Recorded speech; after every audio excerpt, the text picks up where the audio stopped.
आज यानी 8 अक्टूबर को भारतीय वायुसेना की 89वीं वर्षगांठ मनाई जा रही है। 89 साल पहले आज के ही दिन 8 अक्टूबर को 1932 में भारतीय वायुसेना की स्थापना हुई थी। आज का दिन गाजियाबाद के हिंडन एयरबेस पर वायुसेना को बड़ी धूमधाम के साथ मनाया जाता है और इस खास मौके पर गाजियाबाद के हिंडन एयरबेस पर 1971 के युद्ध में हुए भारत पाकिस्तान युद्ध की विजय गाथा को दर्शाया गया और इस साल भारत पाकिस्तान युद्ध के 50 साल पूरे होने पर भारतीय वायुसेना इस बार विजय वर्ष के तौर पर मना रही है। 8 अक्टूबर को भारतीय वायुसेना दिवस परेड में 1971 के युद्ध में शामिल स्थानों और लोगों से संबंधित कॉल साइन के साथ फॉर्मेशन दिखाए गए और इस मौके पर राफेल, LCA तेजस, जगुआर, MiG-29 और मिराज 2000 लड़ाकू विमानों को एक साथ उड़ान भरते हुए देखा गया।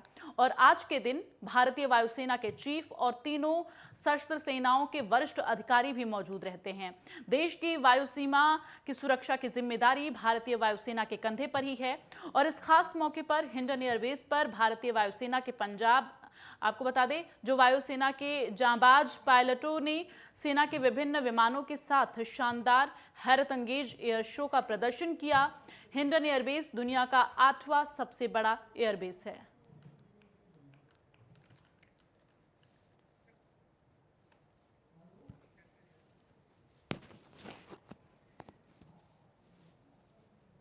तो वायुसेना की सबसे ऊंची उड़ान की तस्वीरें हम आप तक लगातार सुबह से दिखा रहे हैं। तमाम जानकारी के साथ विवेक दीक्षित संवाददाता हमारे साथ लाइव जुड़े हैं। विवेक, जिस तरह से आज वायुसेना 89वां स्थापना दिवस है, ऐसे में लगातार हम सुबह से तस्वीरें भी हिंडन एयरबेस के दर्शकों को दिखा रहे हैं कि किस तरह से वहां पर हैरत अंगेज तस्वीरें जो हैं देखने को मिल रही हैं।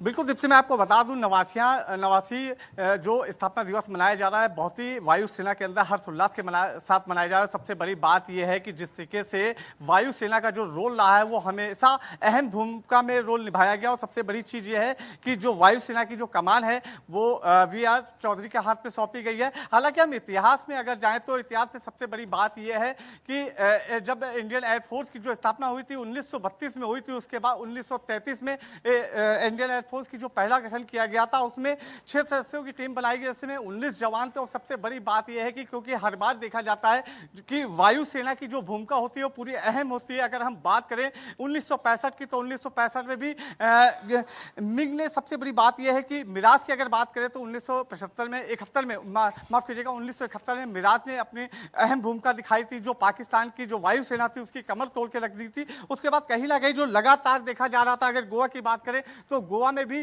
जो वायुसेना ने अपना काम करके दिखाया था वो भी अहम भूमिका वाला काम था। देश के अंदर चौथे स्थान पर वायुसेना देखी जाती है। दीप्ति, बिल्कुल। और विवेक, लगातार सुबह से जो तस्वीरें सामने आ रही है उसमें कई तरह के संदेश भी देने की कोशिश की जा रही है।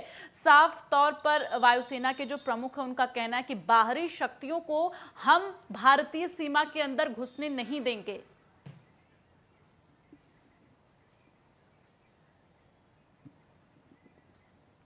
बिल्कुल, अगर हम बात करें तो जिस तरीके से पूरा संदेश दिया जा रहा है, क्योंकि हालांकि देखा जा रहा है पूरे इस जो आप देख रहे हैं प्रदर्शन, इसको शक्ति प्रदर्शन के रूप में दिखाया जा रहा है। और सबसे बड़ी बात यह है, ये स्पष्ट कर दिया गया है, क्योंकि अगर देखा जाए तो जो युद्ध की भूमिका है तो उसमें कहीं ना कहीं जो वायुसेना का जो रोल रहेगा उसमें कहीं ना कहीं वायुसेना अपनी शक्ति प्रदर्शन के माध्यम से दिखाने का प्रयास कर रही है। और सबसे बड़ी बात यह है कि अगर हम बात करें मिराज की या फिर मिंग की, जो MiG-29 था विमान था, जो फाइटर विमान था, उसको देखते हुए किससे लगातार, क्योंकि पंजाब में जिस समय लगातार, अगर हम इसके बालाकोट की बात करें जो ऑपरेशन हुआ था, अगर हम बात करें कश्मीर की जो ऑपरेशन हुआ, तो कहीं ना कहीं जो अहम भूमिका की थी वो वायुसेना की देखी गई थी।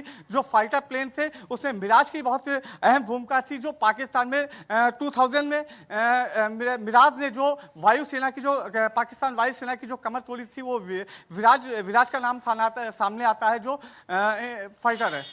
ठीक है, तमाम जानकारी के लिए विवेक बहुत बहुत धन्यवाद। आगे भी आपसे अपडेट लेते रहेंगे और यहाँ वक्त एक छोटे से ब्रेक का है, जल्द लौटेंगे। आप देखते रहिए नेटवर्क 10।